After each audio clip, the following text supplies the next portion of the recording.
Peace be with you. I am Bruce Wozniak. This is Catholic Sports Radio, located at the intersection of your faith life and sports life, and on Apple Podcasts, Spotify, and lots of other platforms.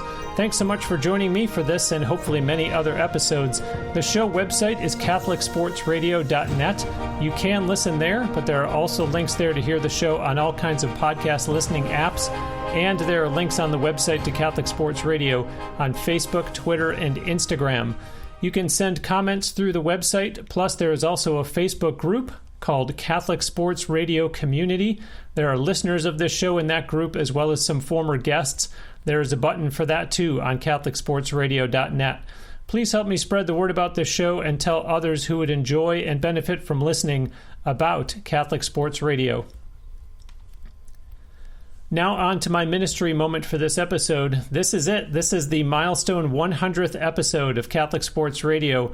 And unbeknownst to all of you listening, I had actually been making plans and then multiple attempts at getting a really well-known guest for this episode.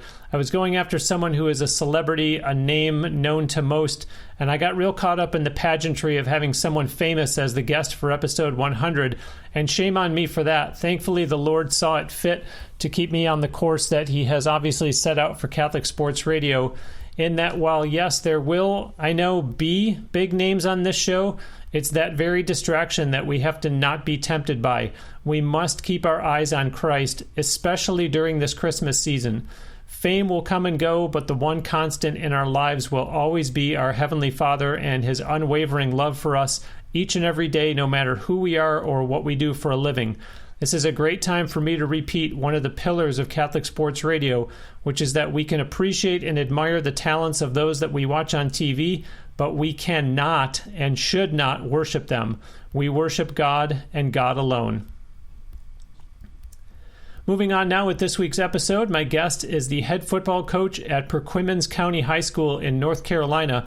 He was a successful NCAA head football coach for 21 years, being named Conference Coach of the Year 7 times and being inducted into the Hall of Fame at 4 different universities.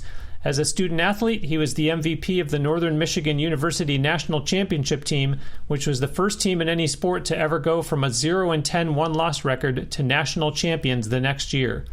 Welcome to Catholic Sports Radio, Randy Awrey. Thank you, Bruce. Merry Christmas to you, and it's a pleasure to be here for your 100th show. Thank you, Randy. You are in North Carolina, as I mentioned, but listeners, check this out. Randy has had coaching jobs in 6 other states: Illinois, Ohio, Michigan, Wisconsin, Kentucky, and New York. So, lucky 7, I guess. Where were you actually born and raised, though, Randy? I was born and raised in a small town in Upper Michigan called Iron Mountain, Michigan. It's located literally 2 hours north of Green Bay, Wisconsin. So we get a lot of snow and a lot of cold, but it's a great little small community and a very tight-knit community. And I had a great experience growing up there. What about your faith life? Born and raised Catholic, I assume? Yes, my grandmother and grandfather came over here, and they basically, started everything. And then my parents both are Catholic and were born, raised in Iron Mountain, baptized at St. Mary and St. Joseph Church. I was born and raised there, baptized there. So were my brothers and sisters. And we all stayed very active in the church there. Even attended St. Mary and St. Joseph Elementary Catholic School. For some reason, I'm picturing that it was a busy childhood for you. When did you start adding sports into the mix? Sports were real early. My father owned a business, and we lived upstairs of that business. And my father's rule was if I was not doing something related to school, I had to do something at the job, and I didn't want to work in the business at all. So I did every sport possible. I did anything you could do. I played football, basketball, baseball. I was in track. We even had ski jumping in Iron Mountain, obviously. Actually, if you look it up, it has one of the largest ski jumps in the world, Pine Mountain. And water ski show in the summer. So I stayed very, very active in athletics as much as I could. So how did your faith life and sports life come together the more that you grew in both of those? That one's as I look back now, a whole different growth, no different than I think any person athletically or just emotionally or physically, how you grow. And what happened when I was young is, just like any young person, you take a lot of things for granted and you blow a lot of things off. And, we'd go to church, but, that was kind of like a check done thing and move on. And I think that as I've grown, I've obviously matured a whole lot more into my faith and have gotten a lot closer to Jesus Christ and it has been a huge part of my life, but it has grown to become a huge part. It wasn't like that when I was a child, and the older I got, the more I saw that hole in my heart had to be filled, and Jesus was the only one that could do it. So what did that look like when you were young? And it sounds like you had family around you who were providing some faith influence. You can elaborate on who and how much in your family you were being influenced faith-wise, but it sounds like, as you said, like so many other kids, you were also kind of looking at like, yeah, that's great for Sundays, but boy, look at all these other fun sports I could do. Right. And your pats on the back end up being what you do Monday through Saturday. But my father was in the Knights of Columbus, and he distributed communion to the local nursing homes. He also was an usher and did those type of things in the church. My mom taught CCD classes. My brother and I were altar boys. But probably one of the biggest influences as a child growing up was my grandmother, pure Italian, born in Italy, moved over here. One of the smartest people I've ever been around, kindest and most giving human beings I've ever known, and one of the toughest. And she would go to church. She lived 1 block away from the Catholic Church, never learned to drive, only made it through 6th grade, but was just awesome human being. And I loved being around her. I would go sometimes from school over to have lunch with her during my lunch days, just to sit down with Grandma and listen to her talk. But long story short, she went to church every day, daily mass. She did all the priest's garments. She would bring back to her house and wash them and iron them and bring them back, and prayed the rosary every day. Always told me how she was praying for me. And she would always try to get me to come to church with her. Every once in a while, I'd say, okay, let's go, in the summertime or something during the week. And she was a huge influence, and she was a very special lady. And that was I always look at back now like God gave me that to really open my eyes as a child, because you don't listen to your parents as well as you should, and you don't listen to other people. But Grandma really opened my eyes a lot. Well, and I'll bet you too that simply because of your age, that as influential as your grandmother was in your faith life, you were probably really drawn by the excitement of sports and thinking like, hey, Grandma, this is great, but this over here, these sports I'm participating in, these are even better. Sure. And the athletic part of it, that's where, as a child, and even as a young adult, when I got into high school, that becomes your God. Your athletics, your newspaper clippings, you're being all this and you're all that, and everybody's patting you on the back. And, I was really pushing, and I did everything I could so I could go to college and play football. And I had that blessing. But, you put other things more important. And sometimes I think that's where we fall into that trap, is we start reading our own press clippings, and we start believing in how good we are, and really don't realize that God gave us those talents and God gave us those abilities. And throughout my sporting career, I went from praying to win games, and then praying to not get hurt, because by the time I got to college, I was the smallest guy on the team, to praying, to do well, to be able to be a good teammate, to eventually praying that what I did would be a glow in God's eyes. Wow. And so you go from all about me to it's all about showing God to other people. And I think that's, if I took my whole athletic career from being a Little League baseball player and what I was hoping and praying for then, and I think we talked once about this, is you hope it's that genie in the bottle, I want to hit a home run, kind of thing. Mm-hmm. And then eventually going to the point where, Lord, help me today show your presence and someone follow you because of me. That's a whole different outlook on it. And I think that when I said earlier about that hole, that void, it never got filled by winning. It never got filled by accolades. Mm-hmm. Your rings, your watches, your trophies, your press clippings. As soon as you get one, you want another one. Or, some people, we call it that drug. It's your drug. It's your high. You win a game, and it got to a point in my career as a coach. Winning wasn't enough. We'd win a game, and all I did was take a breath and go back to work and start again, because it never was enough. And the lows of losing were so low, and there was no high anymore of winning. It was expected. It's what you do. It's what you had to do. So I think that once I was able to flip, I'll call it that, into my heart and into my mind, but I'll say God flipped it. Yeah. It made a big difference in my outlook, and it made a big difference in how I coached. It made a big difference on how I played and how I reacted to the things that went on around me. Well, back in your student-athlete days, you got a scholarship to play football at Northern Michigan University, and as I said in the intro, went from going winless one season to being national champions the next year. Just talk about dealing with that roller coaster, those highs and lows, as you just mentioned, in terms of your psyche and maybe even your prayer life during those two particular football seasons.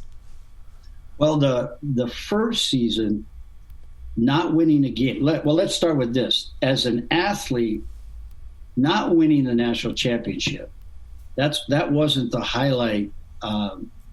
When you ask anybody on that team, they're going to tell you the highlight really is no one in any sport, any place, any time has lost every game and the next year won the national championship in any sport. It doesn't matter what sport you pick.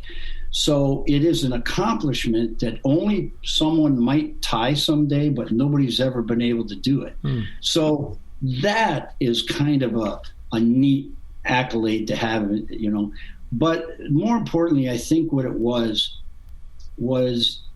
it was one of those blessings that God allowed to have happen, that the year before, it was the same guys doing the same thing, but we didn't have it all together, and the next year we really had, I always said that the bonding is what helped us win, and the winning didn't help us bond. We were so low that year we never won, that nobody would even talk to you on campus. You were like the worst of the worst, because we were terrible. We were the worst team in the country. And all of a sudden the next year we become the best team in the country, and everybody's your friend. And I think there was a real wide opening with a lot of our team who remembered the year before. And, I think that was a big change in my life. I'll tell you two quick things. One, that became a big change in my heart, where I went, all these people are really fickle, because a year before we didn't win a football game, and the next year we're national champs, and all of a sudden I'm everybody's buddy that I wasn't last year, Yeah. And so your friends are really your friends, and you figured that out real quick. But the other thing was after we won the national championship, that night is the first night I talked to my wife. We knew each other only just a little, and we sat down and actually talked that night. And a year later we were dating, and a year and a half later we were married. So wow. Not only did I have that opportunity, God blessed us, my wife and I, to be able to find each other too, on the same day. So it was very unique, wild day and a wild experience to be a part of. But I think at that point, that's really, when I got to that point, I realized the people who really did love me were the ones that loved me last year when we didn't win a game. And I think that, and then I realized also God has been with me through this whole thing. And I told you the one line in my life when I seemed to want to do it myself, and I wanted to try to do everything because I was big enough and fast enough and strong enough and good enough. It's like pushing a car uphill.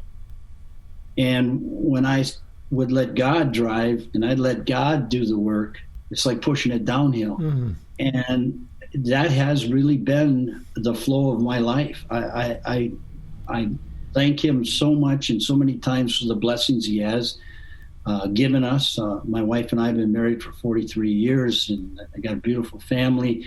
And those are the things that really matter.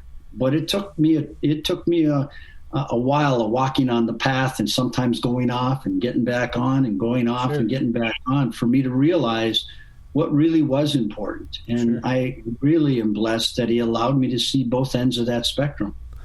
Well, listeners, last week's episode, you heard Nico Palizzetti say how he had a career-ending injury that changed the course of his life from college football player to strength and conditioning coach, something that he remains grateful for. In Randy's case, obviously, the dream of going on to a career playing professional football was very real, given what you just heard, but that's not the way the story goes, as evidenced by my not mentioning any time in the NFL when I first introduced him. But before I have him walk us through that, every week on Catholic Sports Radio, you hear me saying that I don't have any sponsors and I don't get any income from doing this show, and so as a result, all the expenses have to come out of my pocket. On last week's episode, I cited two more costs that I was looking at. So those were the two latest examples of the costs that I'm referring to when you hear me every week refer to the financial components that come with me doing all of this. I had also given out other examples way back on episodes 53 through 60, and then another on episode 67 with a clarification to it 1 week later on episode 68. The bottom line is, if you like what I'm doing, if you enjoy Catholic Sports Radio, if it's helping your faith life, and you see value in everything I put into this and deliver, and you believe in this spiritual resource that I'm leading, I would greatly appreciate your support. There is a convenient way to contribute, which is the Donate to CSR button on the homepage of CatholicSportsRadio.net. It's easy and secure and allows you to contribute in whatever amount you wish. There is no drop-down menu of amounts, no minimum. Alternatively, as some others have done, you can instead get in touch with me through the contact section of the website and ask me for the mailing address to send a check to.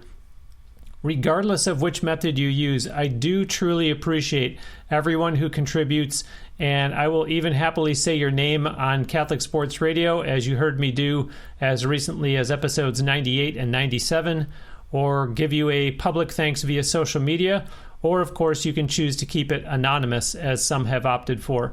I would greatly appreciate your prayerful consideration of a contribution to Catholic Sports Radio and helping me to continue on and give back with my time and talent in an effort to move more people closer to Christ.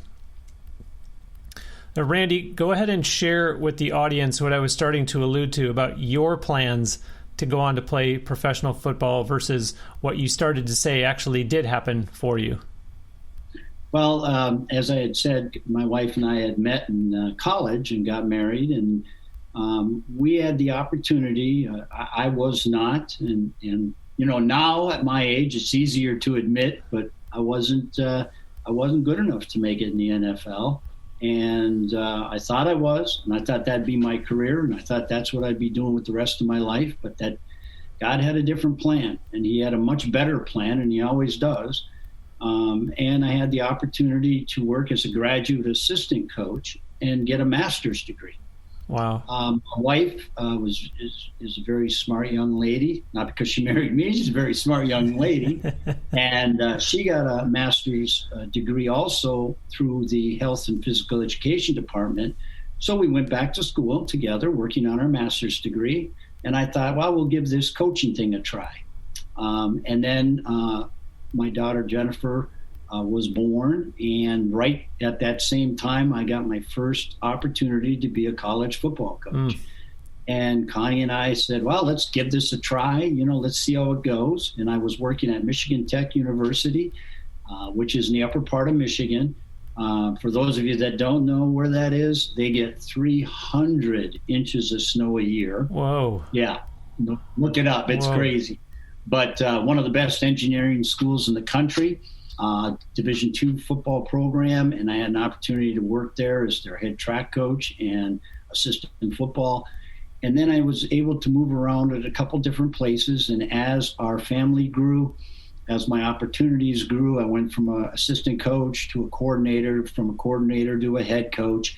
And I was given many blessings and many opportunities. And then, eventually was able to start working into what I wanted to develop into a program. But along the way, man, there's so many people that help you. There's so many that assisted me and helped both Connie and I, whether it be just with encouragement or being one of those coaches that you watch and you write down notes on how they walk even, I mean, we had it all. We've had some wonderful people to be around and wonderful people to mentor us.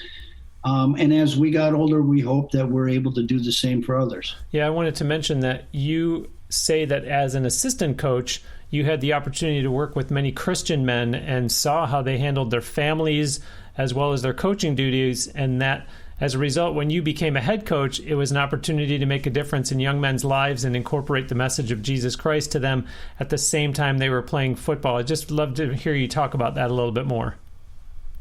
Well, one of the things when you're an assistant coach, I learned when I first became a graduate assistant is I actually had a book, and the front of the book was everything I would do when I become the head coach.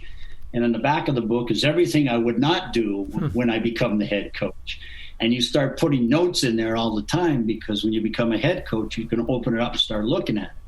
As an assistant coach, I thought, everything that's in there that I said I was going to do is what I would end up doing. And you end up going to the back of the book and looking more at the things that you thought, I don't know why he's doing this, but you realize these things were really working. Wow. One of the things I felt was really important, and again, this was God-driven, was I put together a philosophy that I felt when I recruited, when I hired coaches, everything involved with the program, your managers, your trainers, everyone has to be on the same page. And I always felt if we didn't have the right philosophy, we couldn't be on the same page. So I set up, again, I didn't create this one. It was, a lot of people put it together and helped me.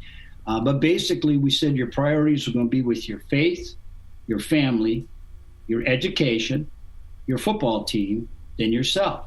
And that was our pillars. That's what we said our program is going to be designed around. So everything we do has to have that in mind. So you're going to always know what our priorities are, what we are going to want our young men when we recruited them. I've been blessed to have some great athletes. I probably put over 20 people in the NFL from colleges that I've coached, and we went in with that philosophy. I recruited with that philosophy. When I talked to mom and dad, when I talked to the young men, when I hired coaches, everything had to do with this is going to be how we want everybody in the program to be living their life. So, and again, obviously because I was the head coach, I felt I had to be the leader in that. But I wanted to make sure everybody understood that it's going to be your faith, your family, your education, your team, then yourself. And we had a lot of buy-in with young men. A lot of young men turned their life to Christ during the programs that I was able to be a part of. A lot of men were encouraged to continue what they had. It was just an awesome thing to see develop. And God blessed us with a lot of young, talented players who had opportunities after college, and we had a real good run as a head coach. It was a lot of fun, as long as I could keep it in perspective, because even as a head coach, sometimes I got it wrong, and I look back now and in the days I got it wrong, boy, I can't turn the clock back, but I'm glad I got it back on the right road. That's what I can say. Yeah. Well, in mentioning those 5 pillars that you built your programs on, I want to mention that, you went out of your way to say that some of those men drew closer to Jesus Christ. And I'm interested in hearing you talk more about, you developed an FCA as well as a chapel at each college that you worked at. I'm sure that had to help. Well, it helped a lot. And remember now, I'm working at public institutions. Yeah. I'm working at public colleges. Okay. So how I had to figure a way to do this, but I always kept that philosophy as my philosophy. That's what I went in for a job interview with. I said, this is my philosophy. If you want me to come to this college, this is how I'm going to handle my life. This is, when I hire coaches, these are people I want to be these type of people in our program, and we want to recruit people like this. And every place I interviewed and every place that I talked to athletic directors and presidents, they all loved the idea. So I never had one person balk at that philosophy. Tremendous. But at the same time, I had to be able to, I'll say it, maneuver it in a public setting. Sure. So what we did simply was I had a chaplain. Come in, and he would, God provided at every one of the schools a different man each time, who was able to come in and put together chapels before the games, FCA, and we called it different things, but basically FCA type things at one day a week, maybe where the young men would go. A lot of times, because you're in college football, we'd have study halls with our kids, but we'd allow them to go to the Fellowship of Christian Athletes meeting instead of the study hall, so that would give them, you could go to study hall or you go to the meeting. That's your choice. Okay. Giving those options, but at the same time allowing. We had a chapel. It was never mandatory, with one of the best teams I ever coached. And this is one we were at Saginaw Valley State University, Saginaw, Michigan. And I had probably 20 guys play in the NFL just from those couple. I was there 9 years, those teams. But anyway, the chapel, we would have 95 to 98% of the team going to the chapel. Wow. And it was not mandatory. It was never mandatory. And that same chaplain, his name's Pat Steffen, that same chaplain today, now this is 20 years ago, today he has, once COVID started, there's been it's been tough on a lot of people. Yeah. And he decided to open that up again. And for those years that people were in that program going to those chapels, there were things that he would do. And he opened it up with Zoom meetings. And now once every 2 weeks, he gets grown men, 20 to 40-year-old men, going on a Zoom meeting, talking about Jesus Christ, talking about what the Lord has done in their life, sometimes they're talking about some hard things going on in their life, and everybody's praying for each other. And it's so awesome to see we're young men, now grown men with families, and the kids running around in the Zoom meetings. That's beautiful. So these are the type of things that just stick with you, that go on forever. Yeah. And I think that it all encompassed, because these young men learned so many tremendous things in those 4 years of college that they've carried on for the rest of their life. Just beautiful. As exciting as it always is to talk about sports, and in your case, football, not to mention something like the 0-10 to national champion story, I know that you are even more proud of the family that you have. If you would just fill the listeners in on what that has grown to in 2020. Well, we are tremendously blessed. Connie and I have been married for 43 years. We have a daughter, Jennifer, who is married with 4 grandchildren. We have, with Kylie, Kenzie, Zach, and Kira. We have my son, Bobby, who lives in Tampa, Florida, and he's married and has 2 children, Rainen and Zeke. And my son, Tony, lives in the upper part of Michigan. He's the one still up there where I came from. And my son, Nicky, lives in Chicago, and his wife. They just had a baby a year ago, Layla. So we are blessed with 7 healthy, beautiful grandchildren, 4 children who all love the Lord and know the Lord. And all of them have had the opportunity to go to college and get college educations. Fantastic. So we've been blessed. We've been tremendously blessed. And just share, and we close here with the audience, about the prayer life that you and your wife share.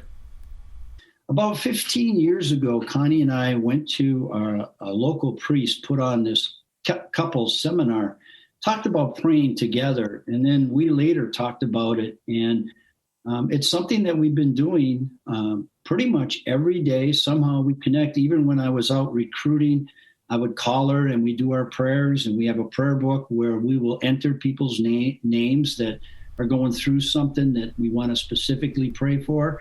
And we've been able to do this every day for the last probably 15, 18 years. And that has really helped us. And in this COVID time, we're not able to visit our family and do as many things as we like to getting out. So what we've done is decided to sit down, have a cup of coffee in the mornings, especially Saturday and Sunday mornings, and she'll read the Bible and we'll talk about it. And, every once in a while I'll have an insight that she didn't have, or she'll have one that I didn't have. And we're just slowly going through chapter by chapter and reading it together. And it has really helped not only our relationship with Jesus Christ, but it's helped in our relationship with each other. Probably the nicest thing I have ever heard my wife say was just recently, she's never been more happy. And that's a pretty cool thing, to be married that long and have your wife say that to you. And how those of us that have not been married for 43 years can only hope to aspire to that. So thank you for sharing that. And Randy, thank you for coming on Catholic Sports Radio. It's been really great having you on the show. Well, thank you, Bruce, and Merry Christmas to you. Thank you. And to you and your family as well, despite how spread out everyone is and the circumstances being what they are, unfortunately. And listeners, as you know, we always close with a prayer. And since we have a coach as the guest on this week's episode, we'll do one from the National Catholic Coaches Association, and we'll do it together in the name of the Father, and of the Son, and of the Holy Spirit. Amen. From 2 Corinthians chapter 4, so we do not focus on what is seen, but on what is unseen. For what is seen is temporary, but what is unseen is eternal. Lord, help me be a servant to others. May my example show my players the love of Christ in every situation. Amen. In the name of the Father, and of the Son, and of the Holy Spirit. Amen. Thanks so much for listening. This is Catholic Sports Radio. Find more at catholicsportsradio.net, as well as on Facebook, Twitter, and Instagram. It is at Cath Sports Radio on all those, CATH, at Cath Sports Radio. I'm Bruce Wozniak, and remember, it's not whether you win or lose, it's that it's Jesus that you always choose.